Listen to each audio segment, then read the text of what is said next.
As a child who was born and raised in Australia, I knew my mum was the daughter of proud Turkish parents. And I knew my father descended or came from a nation of people called the Oromo. That's O-R-O-M-O.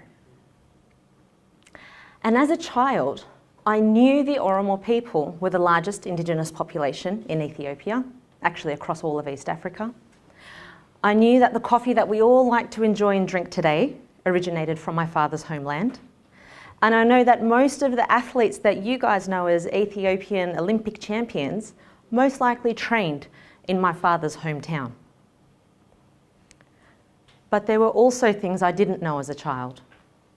For example, I didn't know that despite having a university degree, that my father was once a refugee. I didn't know that the language that he spoke, Afaan Oromo, was spoken by 40 million other people, and that for 100 years they were banned from speaking their language until 1991.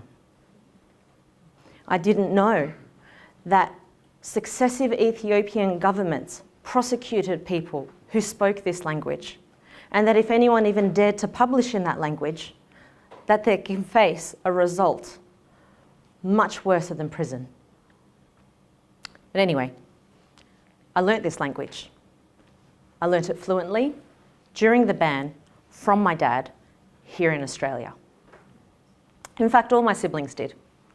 And what was striking about our ability to speak the Oromo language fluently was that my dad was able to create that in an environment that didn't support his results. He was a man who was uprooted from his country, chose to marry a woman from a completely different ethnic background, and then went to a completely foreign country that he decided to make home. And as an adult, when I reflect on this, in and of itself, it's not that hard to learn a language. It's not that hard to identify as a Muslim woman either, especially when everyone has an opinion on what you wear. It's not particularly difficult to exercise regularly, eat good food, be a wonderful person. I think what makes these things either easy or difficult is the context in which it happens. Some of you watching may know about an initiative that I founded called Afaan Publications, or that I created Oromo books for children all around the world. Or perhaps that I was able to rally a global movement to revitalise and create a language revolution for children. I was able to do those things. And what struck me the most in that time was that despite a very public journey that I had, there were things that I didn't share with people. I learnt certain lessons that I'd like to share with you today. The first lesson I learnt was a harsh one. And I learnt that lesson in front of a group of 20 primary school-aged children as their volunteer weekend school teacher. I had a lot of expectations. I expected that I would be given the resources to teach these children as a volunteer person, as a volunteer teacher. Actually, I expected to be treated like a hero because I was a volunteer teacher. I expected that the products and resources that would be given to me would be appropriate for the audiences that I was supposed to be teaching.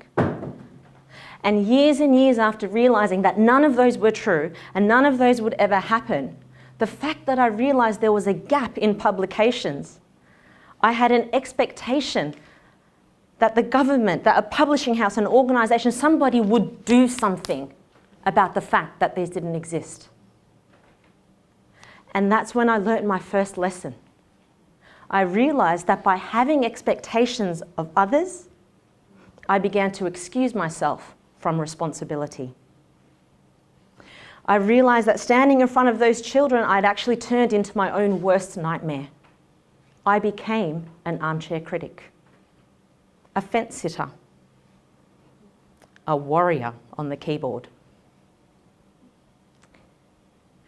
And often I would complain and say things like, I realised, or actually I learnt rather, that I had become one of those people who said, the Oromo people should be doing this and the Oromo people should be doing that. When in fact, I could be doing something myself. Something, not everything. And I would often complain to my father about this, and he would receive my complaints and he would respond by laughing. And he would say to me in Afaan Oromo, Toltuu, quba tokko yoo namatti akeekte, quba sadii ufitti akeekaa jirta kana beekadhu toltuu tiyya. Essentially, he was saying, Toltuu, every time you point a finger at somebody, how many fingers do you think you're pointing back at yourself? And it was in that moment that I stopped waiting for other people to do something. And then I took responsibility. And in taking that responsibility, my life and my world changed very, very quickly.